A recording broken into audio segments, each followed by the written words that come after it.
ओम श्री दुर्गा देव्याय नमः। हरि ओम भगवती देव्याय नमः। श्री दुर्गा सप्तशत्याम सप्तमोऽध्याय। चंड और मुंड का वध। सर्वप्रथम ध्यान। हरि ओम ध्यायेयं ब्रह्मपीठे शुक्लपठितं शृण्वतीं श्यामलाङ्गीं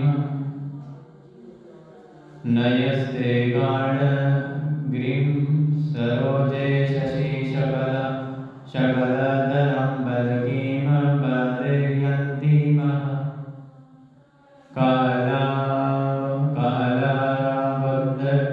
मालां नियमितं विलसा च चोलिकं रक्तवस्त्रं मातङ्गीं शङ्खपात्रां मधुरमधुमदां चक्रोद बासीबालां।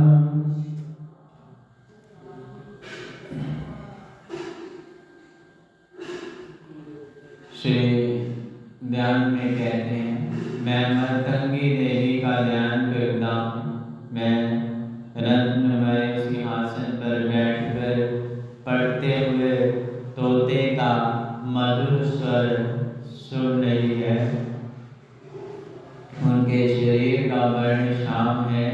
मैं अपना एक पैर कमल पर रखे हुए हैं और मस्तक पर आधा चंद्रमा धारण करती है तथा कलरदार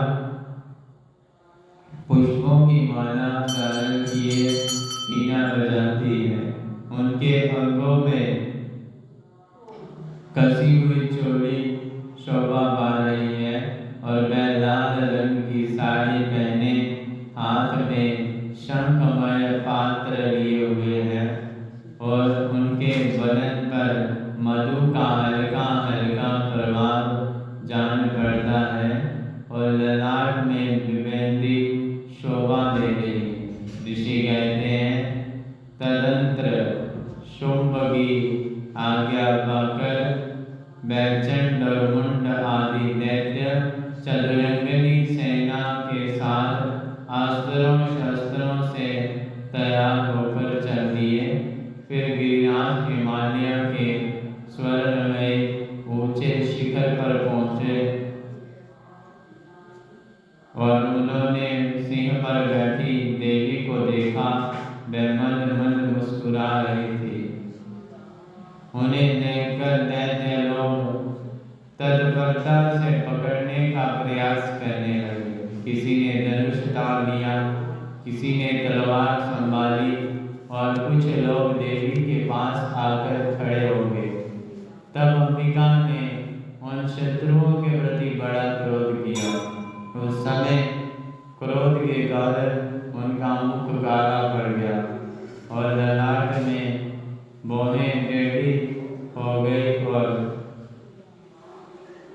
बाह से तुरंत विकराल मुखी काली प्रकट हुई, जो तलवार और पाश लिए हुए थी।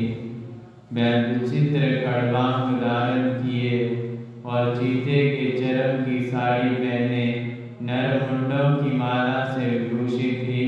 उनके शरीर का मांस सूख चुका था, केवल हड्डियों का ढांचा था जिससे वह अत्यंत भयंकर जान पड़ती थी। उनका मुख बहुत विशाल था और जीभ लपलपाने के कारण वह और भी डरावनी प्रतीत होती थी। उनकी आंखें भीतर को घसी हुई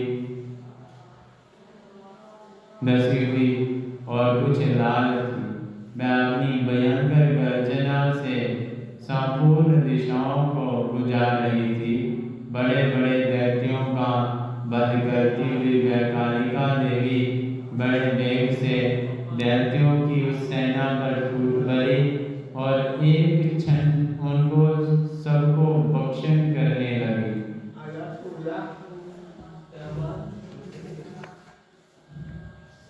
वह पार्श्व वृक्ष को अंकुशधारी महाबतों योद्धाओं और घंटा सहित कितने ही हाथियों को एक ही हाथ से पकड़कर मुंह में डाल देती थी। इस प्रकार घोड़े, रथ और सारथी के साथ उतरती सैनिकों को मुंह में डालकर वह उन्हें बड़े भयानक रूप से चबा डालती थी। किसी के बाल पकड़ लेती, किसी का गला दबा देती, किसी को पैरों से कुचल डालती और किसी को छाती के धक्के से गिराकर मार डालती थी। वह असुरों के छोटे हुए बड़े बड़े अस्त्र शस्त्र मुंह में पकड़ लेती और क्रोध में भरकर उनको दांतों से पीस डालती थी। काली ने बलवान एवं दुरात्मा दैत्यों की वह सारी सेना रोंद डाली, खा डाली और कितनों को मार भगाया।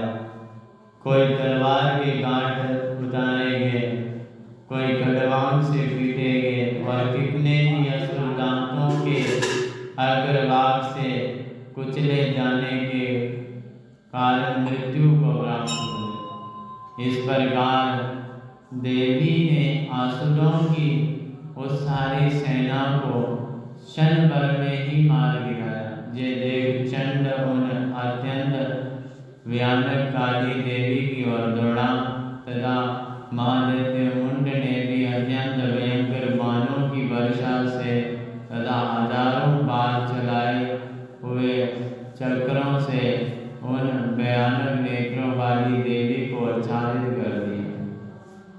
वह अनेकों चक्र देवी के मुख में समाते हुए ऐसे जान पड़ रहे थे मानो सूर्य के बहुतेरे मंडल बादलों के उदर में प्रवेश कर रहे हों।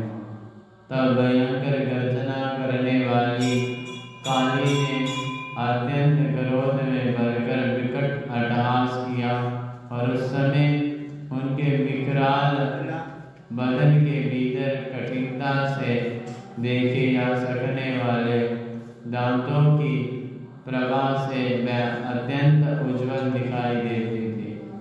देवी ने बहुत बड़ी तलवार हाथ में ले हम का उच्चारण करके चंड पर दावा किया और उसके केश पकड़कर उसी तलवार से उसका मस्तक काट दिया।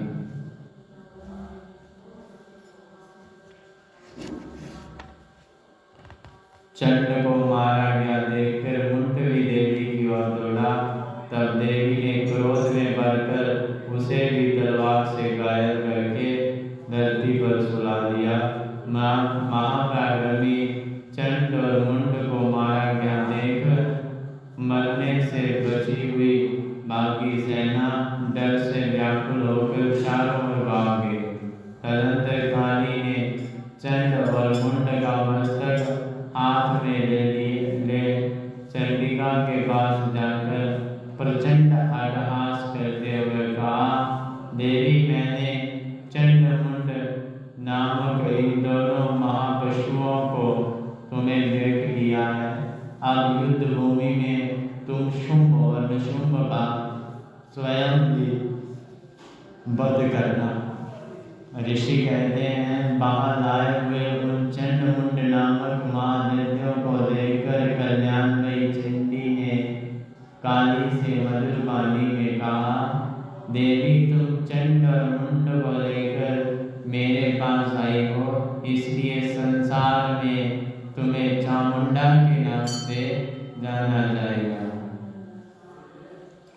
बोले सच्चे दरबार की जय। इसी प्रकार श्री मार्कंडेय जी पुराण में सार्वजनिक मंत्र की कथा के अंतर्गत देवी महात्म्य में चंड